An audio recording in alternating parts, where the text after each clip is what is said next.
Welcome to the Celebrity Estates Wills of the Rich and Famous podcast. In this podcast, we break down high-profile celebrity estate planning cases for advisors and their clients. Most celebrity estate catastrophes are based on the same issues that everyday people face, just with the volume turned up. Our goal is to identify and extract the individual estate planning issues that lie at the heart of each story. We then discuss what advisors should expect and how to avoid common pitfalls. Hosted by wealthmanagement.com senior editor David Lenok.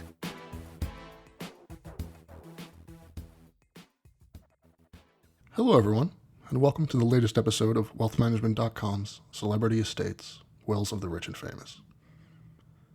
For anyone new to the podcast, in each installment, myself and a guest take on a different celebrity estate and attempt to extract some key lessons that planners can apply to their more traditional clients. The idea being that celebrity estate planning stories, although often ridiculous in their details, generally have at their cores very basic issues that can just as easily apply to non-famous or fabulously wealthy clients. Our guest this week is Dr. Denise Federer. She's the owner and founder of Federer Performance Management Group, LLC in Tampa, Florida. She uses her extensive cognitive behavioral training and expertise in stress management, health and welfare issues, different communication styles, performance enhancement, and motivational strategies for behavioral change in her coaching and consulting work with individuals, teams, and corporations. As a natural outgrowth of her interests, Dr. Federer is an expert in the unique dynamics of closely held and family businesses, as well as strategies for improving workplace interactions to maximize both financial success and increase job satisfaction. Thanks for joining us, Denise. Thank you for having me. I appreciate it. So the subject of this episode is one my wife is actually very excited about. It's an icon of Hollywood's golden age, Audrey Hepburn. Hepburn rose to stardom in the romantic comedy Roman Holiday in 1953, alongside Gregory Peck, and he became a lifelong friend. And she was the first actress to win an Oscar, a Golden Globe, and a BAFTA for a single performance that year. In that same year, Hepburn won a Tony Award for Best Lead Actress in a Play for her performance in On 9. She went on to star in a number of successful films, such as Sabrina, in which Humphrey Bogart and William Holden compared for her affections, Funny Face, a musical in which she sang her own song parts, the drama The Nun Story, the romantic comedy Breakfast at Tiffany's, the thriller romance Charade, opposite Cary Grant, and the musical My Fair Lady. In 1967, she starred in the thriller Wait Until Dark, receiving Academy Award, Golden Globe, and BAFTA nominations. After that, she disappeared a little bit and only occasionally appeared in films, one being Robin and Marian in 1976 with Sean Connery. Her last recorded performances were in the 1990 documentary television series Guardians of the World with Audrey Hepburn. She's also one of only 16 people to win Academy, Emmy, Grammy, and Tony Awards, the much-desired EGOT for 30 Rock fans out there. Hepburn sadly passed in 1993 after a brief fight with a rare strain of abdominal and colon cancer. She was survived by two sons, one with first husband, actor Mel Ferrer, and the other with second husband, Italian psychiatrist Andrea Dotti. Her estate left the contents of a storage locker just stuffed with Hollywood memorabilia to be split 50-50 between the two sons. But if only things were that simple, right? A fight immediately kicked off between the two stepbrothers over how to evenly distribute the contents of their mother's storage locker. This fight lasted 24 years. It simmered between the two for decades before becoming a legal issue finally in 2015, and ultimately the two allowed a judge to settle it for them in 2017. So now this case features a pair of items that we've covered before in this show quite a bit, namely how difficult it can be to define what even distribution means, such as in the Tom Petty case. And of course, that step-family will often fight, which is basically every other episode of the show. However, we've largely tackled that second issue in terms of step-parents not getting along with their step-children. So today we're going to talk a little bit about sibling rivalry, what causes it, be it between full or step-siblings, and how advisors can attempt to plan around it. So Dr. Federer, with all that being said, let's start with the not-so-simple question of what are some of the most common causes of sibling rivalry? Okay, well, that is a great question. And in listening to Audrey Hepburn's story, I'm personally a fan of the golden era of Hollywood. It's so sad to me what happened in that family, but it's pretty typical. And I would say the number one thing that I see that causes sibling rivalry is the lack of honest conversations initiated by parents. It's so important to actually have transparent communication in families, particularly families of wealth. But often the disputes that siblings have is really not, believe it or not, about the money, but it's about what things mean and about those. And if you think about that storage locker of memorabilia. It's what it meant to their mother, and feeling that sense of pain and loss because they didn't have that conversation about what she really wanted and what things meant. So much of that could be mitigated if people could start early having difficult conversations about money, their legacy, what matters, and what they want to have happen when they're gone.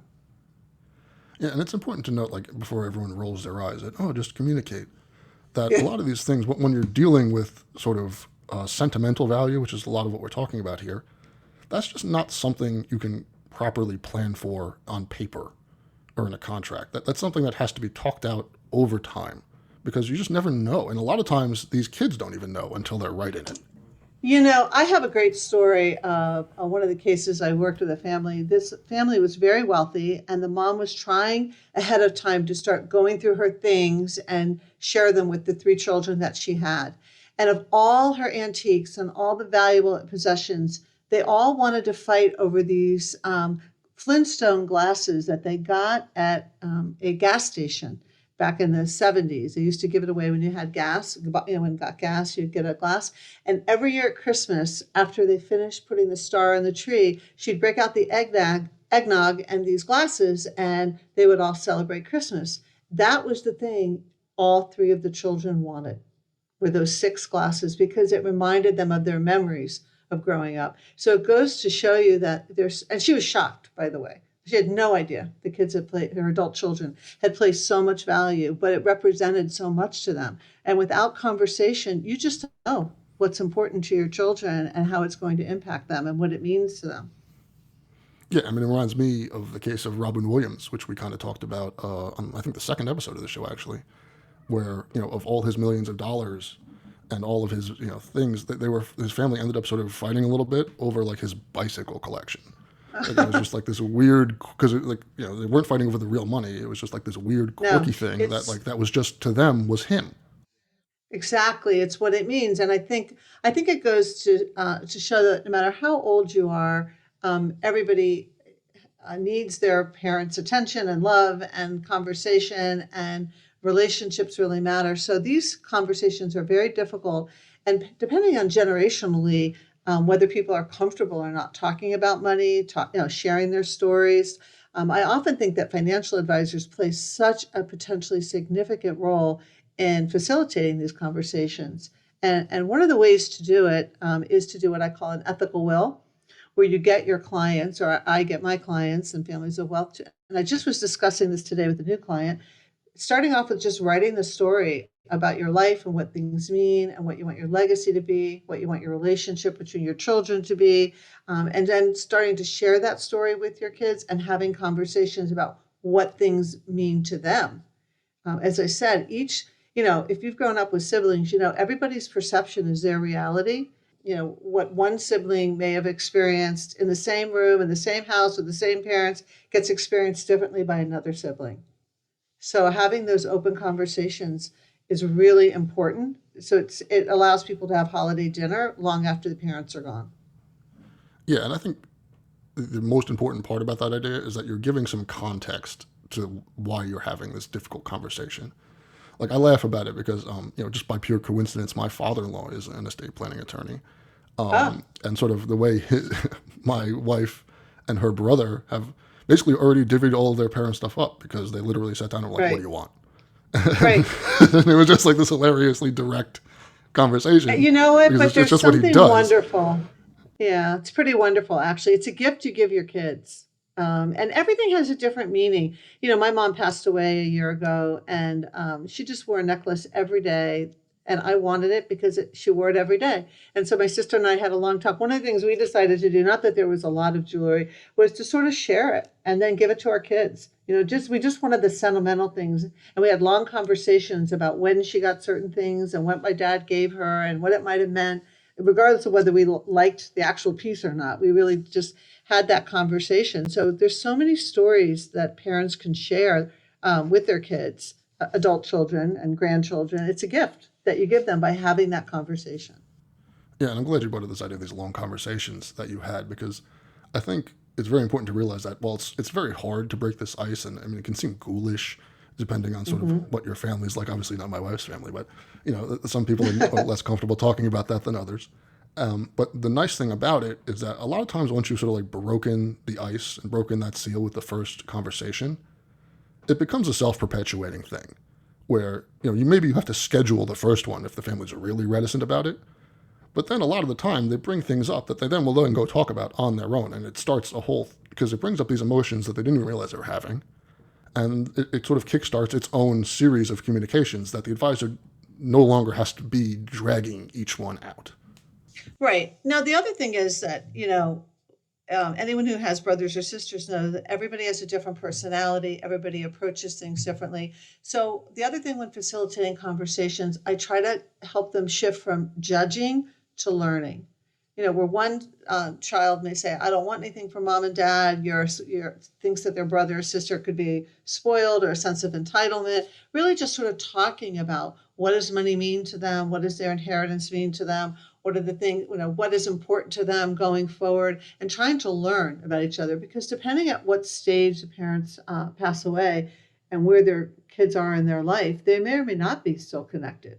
So this is an opportunity to, if there aren't really painful, difficult old wounds and conflict that needs to be resolved, it's a great opportunity for everybody to strengthen their relationships and get closer.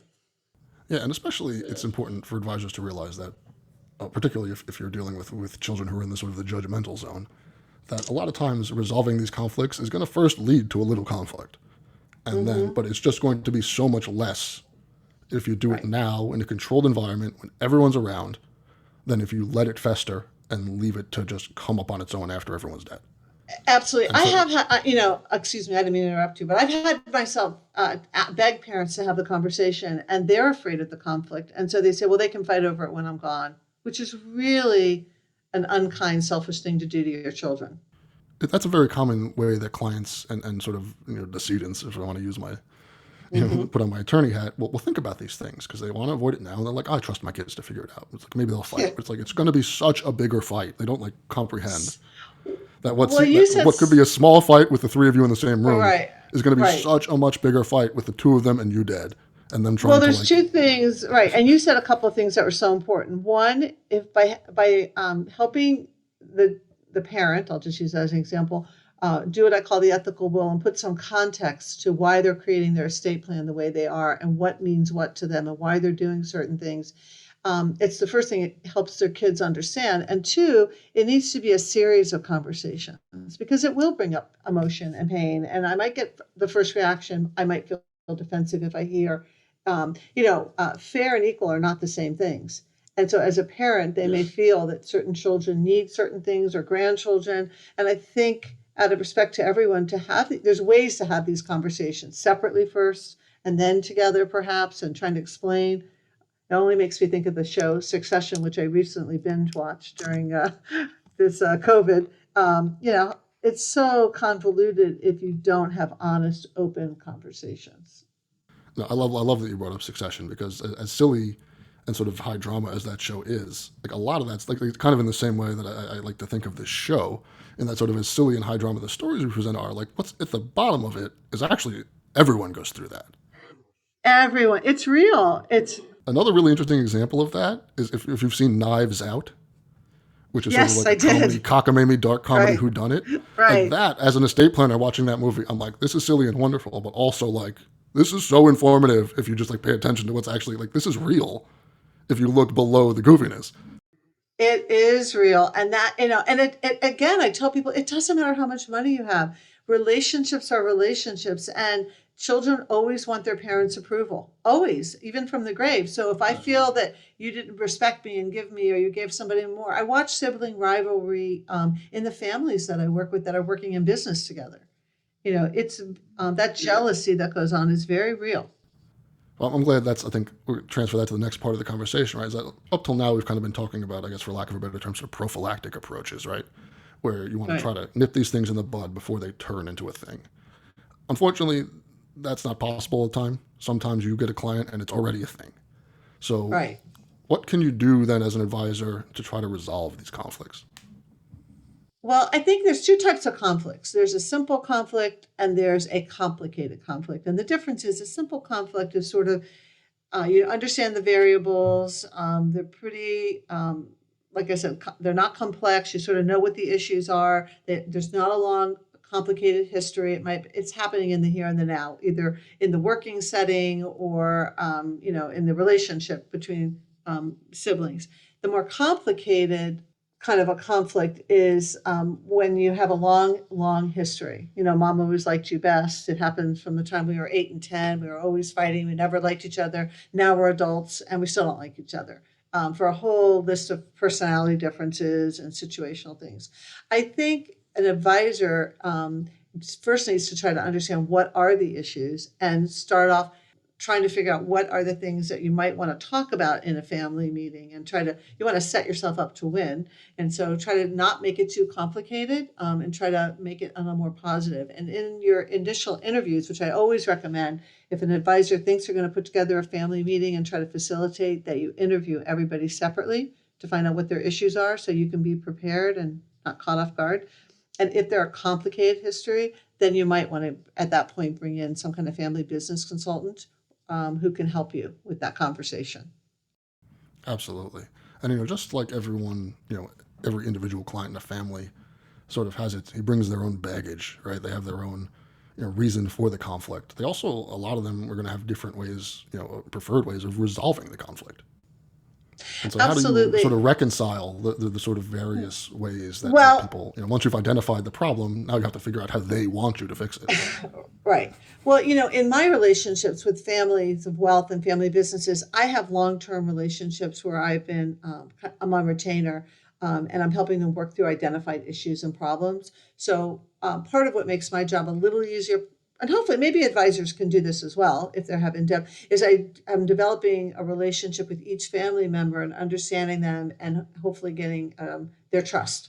So there are dynamics that go on. I think we had talked earlier about one of the articles I wrote. If you have a very high intense, one child is sort of more the type A and very competing, and they're only concerned about their own agenda and getting things done, they might balance out with another sibling who avoids or just accommodates to sort of get by and not have conflict and doesn't want to start. And so you're trying to move them towards compromising and collaborating by helping them find a common goal. And that's why having parents alive can be really helpful, because I've worked with families when it took me a long time, but they could finally see the pain. I worked with this one family. There were 4 siblings, and the father died unexpectedly. And we were working on succession planning in a very successful business. And long story short, it went into litigation where the 3 sisters were suing the one brother. And I was working with the attorney and the family, trying to help them negotiate. We were 1 year of meetings and trying to compromise. And I could not get these siblings to get on the same page. So I finally got the mom, who was about 80 at the time and originally from Eastern Europe and sort of very overwhelmed what was going on in her family, to write an ethical will and to really tell her kids what it meant to her if they could have a relationship, have Christmas together with their father. And she wrote this beautiful letter, which was hard for her, about how they started the business in their garage and what their values were. She was so uncomfortable doing this, she asked me to read it. So I read it at this meeting with the attorneys and all the kids, the adult children, and they were shocked. They'd never heard their mother discuss her feelings. Their father, who had died suddenly, never shared any of these stories. They settled within the week, just by her being communicating in a powerful way what she really wanted out of all this. And her goal was just that they could have holiday dinners together and figure this out. So they were highly motivated because it meant them, something to them to make her happy. And they were so happy to get her feelings on the topic, because it was very difficult for her to communicate at that level. Yeah, and it's easy for us as advisors when we're sitting in one of these meetings to kind of forget, because ostensibly we're staring at a group of adults, right? Even when a lot of the time we're talking about children here, we're talking about 45-year-old children. Right.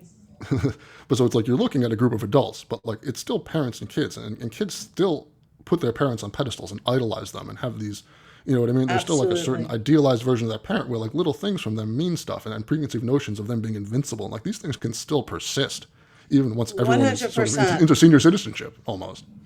You know what? You never, I always say that every relationship is a power struggle, subtly or not so subtly. And there are three relationships that will never be equal. One is employer-employee, because they can fire you. One is teacher-student, they can fail you. And one is parent-child. And you will always be in a position with your parents, no matter how much you. I met with a man this morning who's very wealthy gentleman who's looking at his succession planning and next phase of his life. And his mom passed away when he was 6, and his dad, he grew up in England and went to boarding schools, and he hadn't spoken to his dad for years before he died. And today, that was the number one thing he wanted to talk about, was his parents and that some of those unresolved feelings.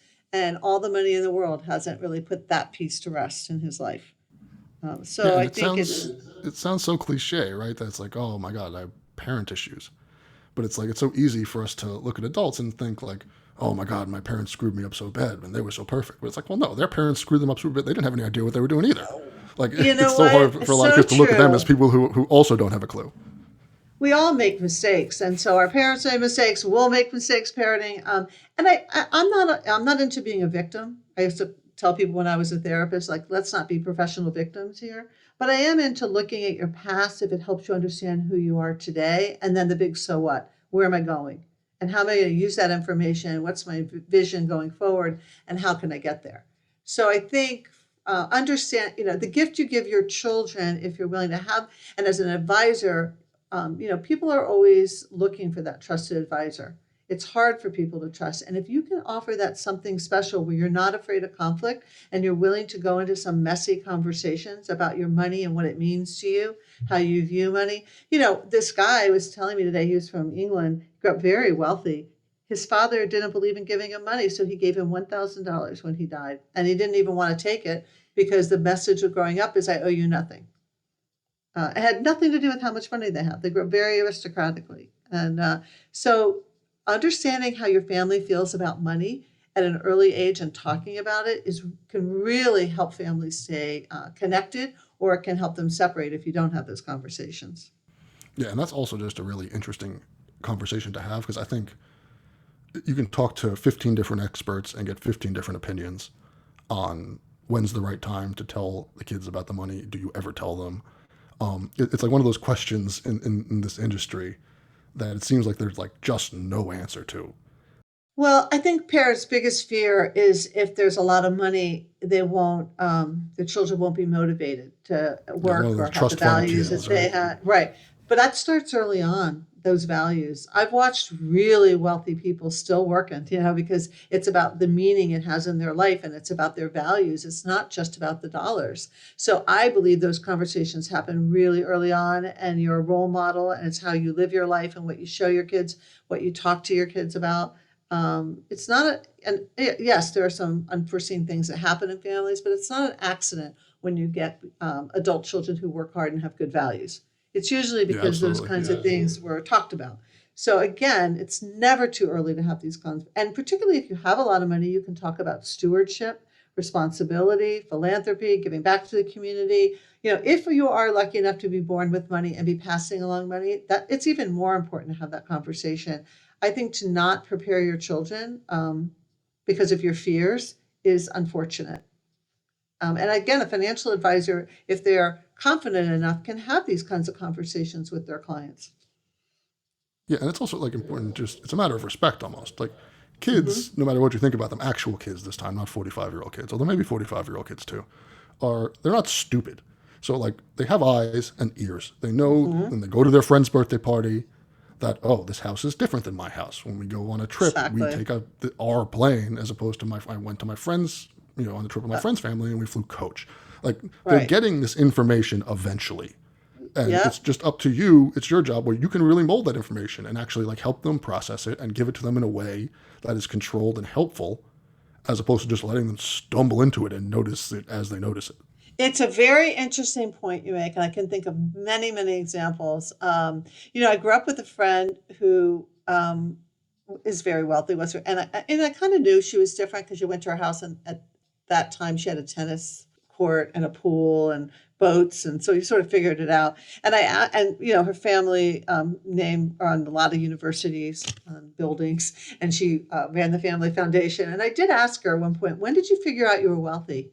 At what point? And she said, that's so interesting. I didn't realize I was wealthy till I went to college, because I grew up and I had such good friends, and we had such good family friends who didn't have her money. I didn't have, my family didn't.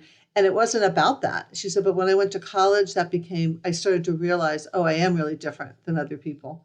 But I think, and it was hard for her to trust people trying to figure that out. So it doesn't do you any favors to not understand the situation you're in and the impact it has on your life to prepare you. Yeah, this college example is really wonderful because, again, it makes me think of my wife, who grew up upper middle class, not wealthy, unfortunately. Right. Didn't hit the lottery there. But she grew up upper middle class in Flint, Michigan. And then when she went to the University of Michigan, on her floor were a bunch of other upper middle class kids from New York City.